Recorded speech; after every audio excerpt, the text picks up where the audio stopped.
El detective, en mitad de la boda, me citó en privado y abrió la carpeta que llevaba consigo mostrándome algunos documentos y fotografías.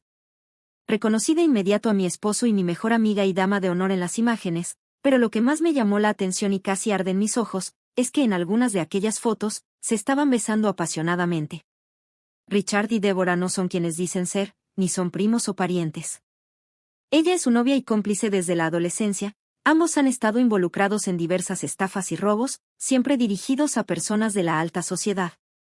Tienen un largo historial policial de engaños y manipulación a pesar de su corta edad y con usted les ha tocado el premio gordo. Además, hace unos días captamos una conversación entre ellos y confirmamos lo peor. Su nuevo esposo y su mejor amiga planean acabar con usted durante su luna de miel para quedarse con todo. Debe salir de inmediato de aquí y alejarse de esas dos alimañas a la velocidad de la luz. Podemos escoltarla de vuelta a casa si lo desea. Miré al detective, sintiendo como mi mundo se hacía añicos. Pero entonces, un detalle que lo cambiaba todo cruzó por mi mente. No puedo hacer eso. Ya he firmado los papeles y somos oficialmente marido y mujer. Si me separo ahora, Richard se llevará la mitad de mi fortuna gracias a la cláusula de bienes compartidos y acabarán saliéndose en parte con la suya. El detective me miró con preocupación. Y asintió. Señorita Camila, es muy arriesgado pero quizás hay una oportunidad. Sentí como mi sangre hervía. No iba a permitir que se salieran con la suya. Hágalo, no me importa el precio ni el riesgo, ¿qué tengo que hacer? Dije, con más determinación de la que esperaba tener. Lo que pasó a continuación demuestra una vez más que la realidad siempre supera a la ficción. Bienvenidos a Venganzas Contadas, mi nombre es Camila y esta es mi historia. Si estás disfrutando de este relato, por favor no olvides dar un like y suscribirte al canal para que esta y otras historias de mujeres guerreras como yo, tengan cada vez más difusión y visibilidad en YouTube. Siempre fui una niña privilegiada, no lo niego. Mi vida estuvo marcada desde el principio por el lujo, la comodidad y una certeza absoluta de que nunca me faltaría de nada. Soy hija única y única heredera de la fortuna que mi abuelo construyó con esfuerzo y visión en el sector de la construcción. Mi padre, Héctor, llevó esa empresa a lo más alto, convirtiéndola en un imperio que trascendió fronteras. A pesar de tenerlo todo, nunca sentí que el dinero fuera lo más importante en la vida, ni de lejos, o que a las personas se las podía clasificar dependiendo de su poder adquisitivo. Respetaba a todos por igual, quizá porque mi madre, María, me enseñó desde muy pequeña que lo más valioso en la vida no son las riquezas materiales, sino el amor por el prójimo, la compasión y el ser agradecidos, compartiendo con los demás todo lo que teníamos la suerte de poseer. Mi madre falleció cuando yo tenía 10 años. Era una mujer humilde, generosa y llena de amor por los demás. Su partida dejó un vacío inmenso en nuestras vidas. Mi padre, aunque siempre fue un hombre fuerte, nunca logró superar del todo su muerte. Se negó a volver a casarse o siquiera a tener otra relación seria. Según me contaba, todas las mujeres que se le acercaban después de la muerte de mamá parecían más interesadas en su patrimonio que en él como persona. Esa desconfianza hacia los demás, sobre todo hacia quienes querían entrar en nuestras vidas, se convirtió en una lección que él se empeñó en transmitirme. Camila, me decía una y otra vez, el dinero puede ser una bendición, pero también un imán para la codicia. No te pido que no te relaciones con otras personas, pero siempre con precaución. Aunque entendía sus advertencias, nunca llegué a ser tan desconfiada como él. Mi naturaleza era distinta. Siempre quise ver lo mejor de las personas, y eso me llevaba a creer que todo el mundo era bueno por naturaleza hasta que se demostrara lo contrario y no al revés como intentaba inculcarme mi padre. Héctor había sido mi muralla y mi castillo durante toda mi vida y especialmente tras la muerte de mi madre. Era un hombre cariñoso, aunque reservado, y dedicó cada día de su existencia a asegurarse de que yo estuviera protegida y preparada para el mundo exterior. En esos momentos su insistencia en mi seguridad me parecía excesiva y acabábamos discutiendo siempre por el mismo motivo. Tal vez por eso, en un acto de rebeldía, cuando cumplí los 18 años y tuve que elegir una carrera, decidí estudiar trabajo social en una universidad pública y normal. Quería dedicar mi vida a ayudar a los demás, a retribuir de alguna manera todo lo que la vida me había dado y no pensaba hacerlo desde una universidad exclusiva para niños ricos. Quería mezclarme con gente de toda condición y estrato social, quería conocer el mundo real. Para gran disgusto de mi padre, Rechacé su oferta de estudiar en una universidad privada y prestigiosa que había buscado para mí. No quería que mi vida se definiera únicamente por mi apellido o mi fortuna. Quería tener la oportunidad de conocer a personas reales, aquellas que no estaban protegidas por una burbuja de riqueza. Insistí en matricularme en la universidad pública. Después de muchas discusiones, mi padre aceptó, aunque a regañadientes. La universidad se convirtió en un lugar que cambió mi vida. Fue allí donde, por primera vez, sentí que podía ser simplemente Camila, sin el peso de mi apellido o mi fortuna. Durante el primer año, me dediqué por completo a mis estudios y a disfrutar de esa nueva libertad. Todo cambió el día en que conocí a Richard y Débora. Los conocí de una manera curiosa. Un día, mientras buscaba un sitio tranquilo para estudiar, me encontré con un pequeño café escondido cerca del campus. Apenas entré, vi a dos jóvenes sentados en una mesa, enfrascados en una acalorada conversación sobre economía. Ambos eran rubios, de ojos azules y con una presencia que llamaba la atención. Parecían sacados de una revista de moda, aunque había algo cálido y natural en ellos que rompía con esa imagen superficial. Tenían miradas de complicidad y se agarraban las manos sobre la mesa, así que pensé al principio que hacían la pareja perfecta y ojalá yo algún día conociera a alguien con el que tener ese tipo de relación. Cuando fui a pagar mi café y me disponía a marcharme, noté que mi cartera no estaba dentro del bolso y me puse un poco nerviosa. Fue entonces cuando Débora, que estaba en la mesa de al lado y nos había escuchado, se levantó y se ofreció a pagar mi pedido. No te preocupes, todos hemos olvidado la cartera alguna vez, dijo con una sonrisa que irradiaba confianza. Richard, que se había levantado para ir al servicio un momento antes, se acercó a nosotras y se unió a la conversación un poco después. En cuestión de minutos, los tres estábamos hablando como si nos conociéramos de toda la vida. Fue así como supe que estudiaban económicas en una universidad cercana y que no eran novios, sino primos hermanos. Al principio, asumí que eran pareja. Había una química entre ellos que lo hacía parecer obvio. Sin embargo, pronto aclararon que su relación era estrictamente familiar y que habían sido inseparables desde muy pequeños. Esa conexión tan fuerte me recordó lo que siempre había deseado tener, una familia unida y cercana. Mi cartera nunca apareció, por cierto, pero nuestra amistad creció a pasos de gigante. Para el segundo año de carrera, decidimos compartir un apartamento los tres juntos para reducir gastos. Fue la primera vez que sentí que tenía algo parecido a una familia. Con el tiempo, mi relación con Richard empezó a cambiar. Al principio, lo veía simplemente como un amigo, pero poco a poco me fui dando cuenta de que pasaba más tiempo pensando en él, buscando su compañía y disfrutando de cada conversación. Richard era atento, guapo, inteligente y tenía una habilidad especial para hacerme reír incluso en los días más difíciles. Un día, sin esperarlo, me confesó que sentía algo por mí. Esa confesión marcó el inicio de nuestra relación. Débora parecía encantada con nuestro romance. Siempre decía que éramos perfectos el uno para el otro y que no podía estar más feliz de que su primo hubiera encontrado a alguien como yo. Para mí, ella se convirtió en la hermana que nunca tuve. Los tres formábamos un pequeño núcleo familiar lleno de sueños, risas y complicidad. Mi vida en ese momento parecía perfecta. Estaba estudiando lo que amaba, tenía un novio que me adoraba y una mejor amiga que se había convertido en mi confidente. Por primera vez en mi vida, sentí que había encontrado un equilibrio entre mi mundo privilegiado y una vida más auténtica. Solo a ellos les había contado quién era yo realmente y les pedí que me guardaran el secreto ya que no deseaba que me trataran diferente por ser una niña rica y ambos lo cumplieron su palabra fielmente. Entonces, llegó el día en que decidí presentarles a mi padre. Pensé que sería un momento especial, la oportunidad de unir dos partes importantes de mi vida. Nunca imaginé que ese día marcaría el inicio de la peor pesadilla de mi vida. El día de la visita de mi padre comenzó como un sueño. Llevaba semanas esperando con ansias ese momento, y todo parecía fluir de manera perfecta. Richard, mi novio, y Débora, mi mejor amiga, eran cálidos y encantadores con él. Lo llevamos a recorrer el campus universitario, y me sentí orgullosa de enseñarle la facultad donde estudiaba. Richard se mostró particularmente atento con mi padre, haciendo comentarios inteligentes y logrando arrancarle risas que yo no escuchaba tan a menudo.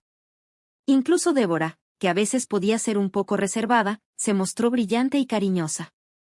Mi padre amaba la comida japonesa, así que fuimos a comer a nuestro restaurante favorito de sushi, un lugar pequeño y acogedor cerca del departamento donde vivíamos.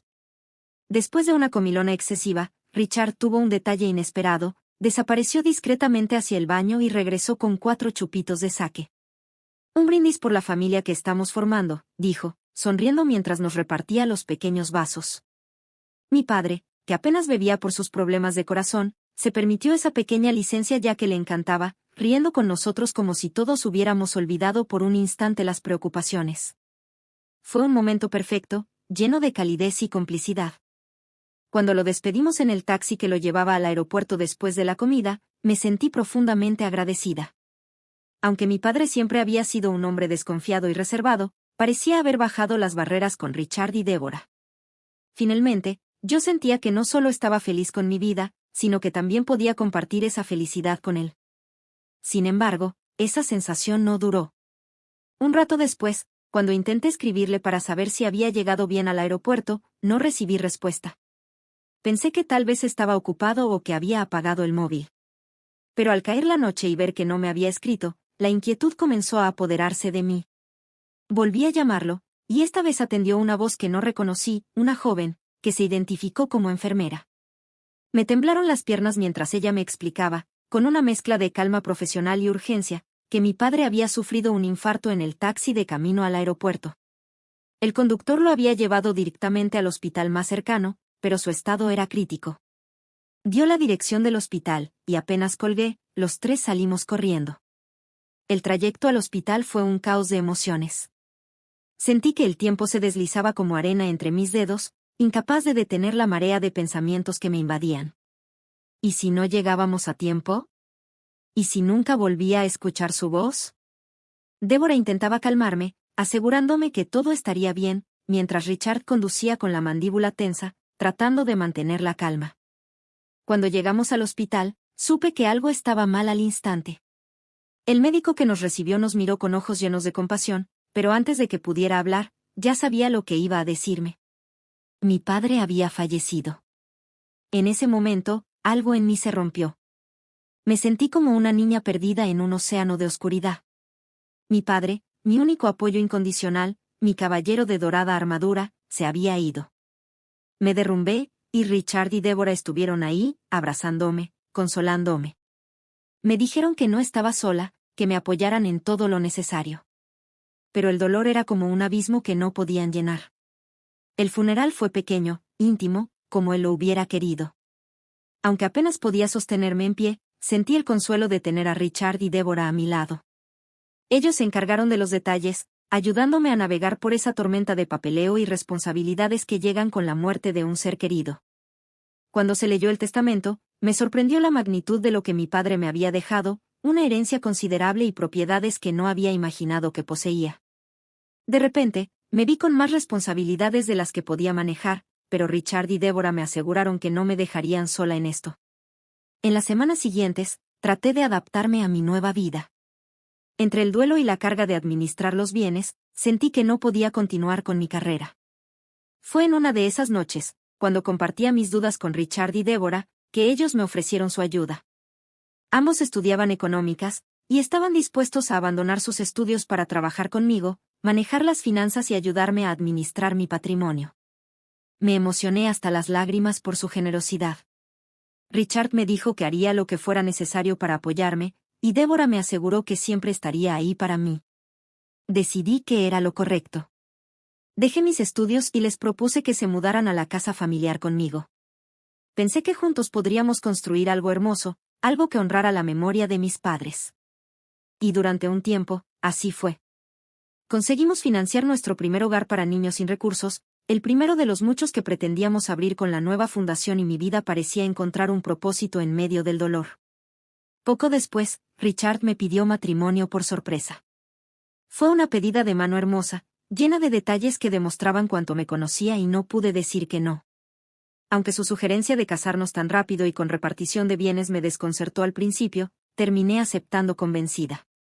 Me pareció razonable, después de todo, no tenía hijos ni familia cercana, y Richard siempre me había demostrado ser honesto y desinteresado. Si algo me sucedía o me iba de este mundo antes que él, ¿quién mejor que mi marido para continuar mi legado y nuestros proyectos? No habían transcurrido ni un año desde la muerte de mi padre cuando nos casamos. La boda fue muy íntima, con pocos invitados y por supuesto mi mejor amiga sería mi dama de honor. Richard y Deborah no tenían contacto con sus familias, según ellos debido a situaciones de pobreza, abandono y falta de cuidado por parte de sus propios padres y familiares más cercanos durante la infancia. Aunque esa parte de sus historias siempre me había resultado un poco triste, también admiraba la fortaleza que habían mostrado al salir adelante juntos y haberse convertido en dos jóvenes tan geniales. No les gustaba hablar mucho sobre esa etapa de sus vidas, así que yo tampoco hacía muchas preguntas al respecto. Richard solo había invitado a un puñado de amigos de la adolescencia y la universidad. Por mi parte tampoco tenía muchos amigos ni una familia muy extensa. Mis padres ya no estaban, así que invité a algunos primos y tíos que aún me quedaban pero no superaban la veintena de personas. Por la mañana nos casamos en una iglesia pequeña y sin grandes lujos. Me hacía mucha ilusión vestir de blanco ese día. Rompí a llorar cuando di el sí quiero, y el corazón se me salía del pecho de amor. Luego firmamos los papeles, hicimos unas fotos y nos dirigimos al hotel que habíamos alquilado para celebrar un gran banquete. La boda iba transcurriendo con normalidad y estaba siendo con diferencia el día más feliz de mi vida, todo estaba saliendo según lo planeado y era perfecto. Sin embargo, en medio de la recepción, un camarero se acercó a mí con un mensaje que lo cambió todo. Me dijo que un amigo de mi padre estaba fuera esperando para felicitarme y darme algo importante en privado. La curiosidad pudo más que la etiqueta, y me excusé para salir al hall un momento. La música y las risas de los invitados eran apenas un eco lejano mientras me dirigía a la entrada del hotel, impulsada por la curiosidad y una pizca de incertidumbre. Al llegar, mis ojos se toparon con un hombre alto, de porte solemne, vestido con un impecable traje negro. Su rostro era serio, y en sus manos sostenía una carpeta. Algo en su presencia me hizo detenerme, pero rápidamente me obligué a sonreír, pensando que sería un viejo amigo de mi padre. Pero lo que ese hombre estaba a punto de contarme iba a destrozar mi mente por completo y poner todo mi mundo patas arriba en un instante. «Buenas tardes, señorita Camila», dijo con voz firme, haciendo una leve inclinación de cabeza. «Buenas tardes. ¿Usted conocía a mi padre, cierto?», pregunté, intentando encontrar algo familiar en su rostro. El hombre me miró con intensidad, como si evaluara cada detalle de mi reacción antes de hablar. «No exactamente. Permítame presentarme.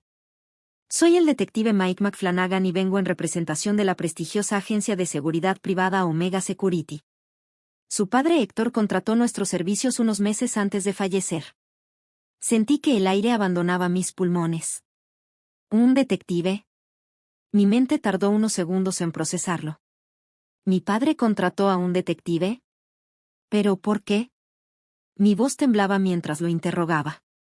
El hombre apretó los labios, como si elegir las palabras correctas fuese vital. Su padre la quería mucho y se preocupaba por usted, señorita. Aunque confiaba en sus decisiones, nos contrató para investigar discretamente a todas las personas que se acercaran a usted y garantizar su seguridad, cuando él ya no estuviera en este mundo, así que empezamos a trabajar hace unos meses, tras su fallecimiento. Sentí como mi estómago se contraía en un nudo. Mi padre fue muy protector, pero esta vez había llegado demasiado lejos, incluso después de su muerte seguir husmeando en mis asuntos. ¿Investigar? ¿Por qué?, pregunté, con una mezcla de incredulidad y temor. El detective abrió la carpeta que llevaba consigo y me mostró algunos documentos y fotografías. Reconocí inmediatamente a Richard y Deborah en las imágenes, pero lo que más llamó mi atención es que en algunas de ellas se estaban besando apasionadamente. Richard y Deborah no son quienes dicen ser ni son parientes.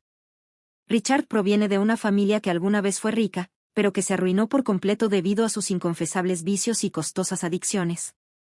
Desde muy joven, él y Deborah, su novia y cómplice desde la adolescencia, han estado involucrados en diversas estafas y robos, siempre dirigiéndose a personas de la alta sociedad. Tienen un largo historial policial de engaños y manipulación a pesar de su juventud. Contigo les ha tocado el premio gordo y piensan cobrárselo enterito. Me quedé paralizada, las palabras resonaban en mi mente como un eco distante. ¿Qué está diciendo?, susurré, aunque ya sabía la respuesta. El detective continuó, esta vez con un tono más grave. Hace unos días, conseguimos por fin colocar un micrófono oculto en el interior del coche de Richard. Hasta anoche mismo no tuvimos pruebas contundentes contra ellos y he viajado desde la otra punta del país para hablar con usted en persona lo antes posible, ya que no encontramos ninguna otra solución mejor para protegerla. Durante una conversación captada entre él y Débora, confirmamos lo peor. Su nuevo marido y su mejor amiga planean asesinarla durante su luna de miel, así que decidimos actuar de inmediato. Mis rodillas flaquearon, y me sostuve de la mesa cercana para no caer. En ese momento caí en que Richard había salido la noche anterior un momento con la excusa de ir a la farmacia a comprar algo para el dolor de cabeza y Débora se ofreció amablemente a acompañarlo. Lo que decía aquel hombre podía ser real. ¿Asesinarme? Mi voz apenas era audible. Sí. El plan es sencillo pero eficaz. Débora llegará a Cancún antes que ustedes, bajo una identidad falsa. Mientras Richard se va a pescar, Débora aprovechará para entrar a la villa que han alquilado y simular un robo, disparándole mientras usted duerme con un arma que piensan comprar allí a través de un contacto en el mercado negro. Con Richard pescando como coartada, el caso se cerraría como un robo violento más a una turista adinerada, que se torció. Después, ambos se quedarían con toda su fortuna. Un sudor frío me recorrió la espalda. Mi mente no podía procesar que las dos personas en las que más confiaba en este mundo estaban conspirando para acabar conmigo de la peor manera. ¿Por qué no me lo dijo antes? Pude haber cancelado todo. Grité, la ira y la desesperación comenzaban a dominarme. Lo lamento profundamente, señorita. Llevamos solo unos meses recopilando información y no teníamos pruebas sólidas contra ellos hasta anoche mismo. Queríamos conservar nuestro anonimato hasta el último momento tal y como insistió su padre y necesitábamos confirmar la veracidad del plan antes de revelarle a usted nuestra existencia de forma irreversible. En este país podemos garantizar su seguridad, pero no podemos protegerla en México, así que dadas las circunstancias hemos decidido venir y contárselo todo. No coja mañana ese vuelo y aléjese de esos dos monstruos de inmediato, podemos escoltarla de camino a casa si lo desea. Miré al detective, sintiendo como mi mundo se desmoronaba. Pero entonces, un detalle que lo cambiaba todo cruzó por mi mente. No puedo hacer eso. Ya he firmado los papeles y somos oficialmente marido y mujer. Si me separo ahora, Richard se llevará la mitad de mi fortuna gracias a la cláusula de bienes compartidos y acabarán saliéndose en parte con la suya. El detective me miró con preocupación. Y asintió. Señorita Camila, es muy arriesgado pero quizás hay una oportunidad. Si decide colaborar, quizás podríamos tenderles una trampa. Mi empresa lo puede preparar todo para pillarlos con las manos en la masa si usted nos ayuda. Sentí como mi sangre hervía. No iba a permitir que se salieran con la suya. Hágalo, no me importa el precio ni el riesgo, ¿qué hay que hacer? Dije, con más determinación de la que esperaba tener. El detective asintió lentamente. De acuerdo, pero no necesita pagar nada más, está todo más que cubierto con los que nos pagó Héctor antes de morir. Necesitaré que mañana me llame en un momento en el que pueda hablar con calma antes de montarse en el avión. Le contaré todos los detalles del plan. Ahora vuelva entre los invitados antes de que sospechen de su tardanza. Tomé una respiración profunda, tratando de recuperar la compostura. Gracias, detective. Haré lo que sea necesario para que paguen por lo que han hecho. El hombre me abrazó con fuerza y deseó suerte antes de retirarse por una puerta lateral. Me quedé allí un momento, sola, intentando asimilar lo que acababa de escuchar. La revelación del detective me golpeó como una bofetada. Era imposible de asimilar, un puzzle que de repente cobraba sentido. Richard y Débora no eran quienes decían ser. Su historia de huir de la pobreza y el abuso era una mentira, la realidad era mucho más perversa. Ahora entendía la casualidad que nos hizo conocernos, la desaparición de mi cartera. Todo estuvo planeado desde el principio. Pero lo que me dejó sin aliento fue descubrir que no les bastaba con quedarse con la mitad de mi dinero simplemente pidiendo el divorcio, lo querían todo aunque eso supusiera acabar con mi vida. Pero su avaricia desmedida los llevaría a la ruina total esta vez. No podía permitirme colapsar, no ahora. Ya habían logrado demasiado. Tenía que mantener la calma, aparentar que no sabía nada y darles una probada de su propia medicina, así que me sequé las lágrimas y regresé al salón del evento. Cuando volví a la recepción, la música seguía sonando, las risas llenaban el aire y Richard y Débora me esperaban con amplias sonrisas. Fingí devolverles el gesto, pero en mi interior, la ira y el dolor me quemaban. Ahora sabía quiénes eran realmente, y no iba a descansar hasta verlos pagar por su maldad. Inmediatamente me preguntaron que dónde había estado y si había llorado, ya que traía el maquillaje algo estropeado. Les dije que me había emocionado mucho de alegría al recibir esa visita inesperada de un antiguo amigo de mi padre, que le había invitado a entrar y saludar pero que se había negado alegando que solo pasaba por allí, que no había sido invitado y tenía prisa. La boda continuó con normalidad, pero ahora lo veía todo con las gafas de la verdad y cada mirada entre ellos, cada roce de sus manos, me revolvía el estómago, pero disimulé. Mi ira ardía bajo la superficie, alimentando mi determinación. La noche de bodas fue un teatro bien ejecutado, fingí estar demasiado borracha para consumar el matrimonio, una excusa que Richard aceptó sin mucha resistencia ya que él también estaba hecho polvo. A la mañana siguiente, volamos a Cancún, el escenario de su plan macabro. Mientras esperábamos el vuelo en el aeropuerto, aproveché un momento en el baño para llamar al detective y coordinar nuestros pasos finales. Me explicó que Débora había volado unas horas antes a México, y había alquilado una casa cerca de la nuestra con una identidad falsa, que la tenían controlada y que todo estaba listo para atraparlos en el acto. El plan de Richard y Débora era claro: Richard saldría muy temprano a pescar, algo que le encantaba y que sabía que yo odiaba profundamente debido a mi amor por los animales. Sabía que le diría que fuera solo y yo me quedaría en casa.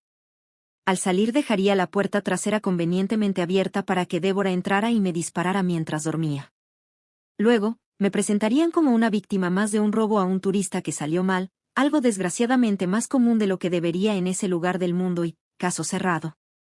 Pero ellos no sabían que el detective había preparado a las autoridades locales para detener a Débora antes de que pudiera siquiera entrar a la casa. El detective me dijo que solo tenía que actuar con normalidad y quedarme en casa cuando Richard sugiriera ir de pesca para que el plan siguiera adelante. Nada más llegar a Cancún conforme a lo esperado, él me dijo que quería salir a pescar en barco al día siguiente, que si me apetecía ir con él, y yo le dije que no, que me quedaría descansando en casa. Cuando Richard salió al amanecer para ir al puerto, fingí quedarme dormida. Los agentes estaban escondidos cerca de la villa, listos para actuar. Débora llegó sigilosamente, como un depredador acechando a su presa. Pero antes de que pudiera abrir la puerta trasera, la policía la rodeó. La encontraron con el arma en su bolso, una pistola comprada en el mercado negro. Su rostro pasó de la sorpresa al terror cuando me vio aparecer junto al detective. ¿Qué creías? ¿Qué iba a ser tan fácil?, le dije, mi voz temblando de rabia. Ella intentó inventar excusas, pero los micrófonos colocados en el coche de Richard la delataban. Su plan estaba documentado con lujo de detalles. Mientras tanto, Richard disfrutaba de su coartada perfecta en el barco. Pero su día dio un giro inesperado cuando la policía lo detuvo al llegar al puerto. Yo estaba allí, esperándolo. Cuando lo vi, todo el amor que alguna vez sentí por él se transformó en puro desprecio. «Eres un monstruo», le dije, con los ojos llenos de lágrimas, pero sin permitir que mi voz se quebrara. «Me hiciste creer en ti, confié en ti, y todo era una mentira. Mi padre siempre decía que debía tener cuidado con las personas que me rodean, y tenía razón, incluso después de muerto me protegió de ti». Richard intentó negarlo, pero las grabaciones y la pistola confiscada a Débora eran pruebas irrefutables. Ambos fueron arrestados y trasladados a prisión preventiva mientras comenzaban las investigaciones. El juicio fue una montaña rusa de emociones. Los abogados presentaron las pruebas, las grabaciones, la pistola, el pasaporte falso, las reservas de vuelos. La narrativa de Richard y Débora se desmoronó ante la evidencia.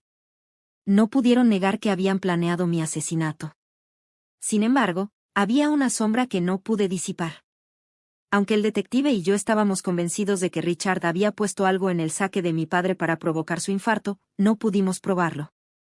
Exhumamos el cuerpo y le hicimos una segunda autopsia, pero no reveló rastros de ninguna sustancia, al igual que cuando fue hospitalizado y declarado muerto. Fuera lo que fuera la sustancia que usaron para acabar con él, quedará por siempre en el cajón de los misterios. Esa falta de justicia me dolió profundamente, pero me consolé sabiendo que al menos había evitado su plan contra mí. Finalmente, el veredicto llegó: Richard y Débora fueron condenados a 7 años de prisión por conspiración para asesinato. La cláusula de bienes compartidos quedó invalidada, y toda mi fortuna permaneció intacta. El día que salí del tribunal, sentí una mezcla de alivio y vacío. Me quedé de pie en las escaleras, mirando el cielo y recordando a mi padre. Había sido un hombre desconfiado, siempre preocupado por protegerme, y al final, incluso en la muerte, había logrado salvarme. Esa experiencia me enseñó una lección que nunca olvidaré: no todo lo que brilla es oro, y las personas más cercanas pueden ser las más peligrosas.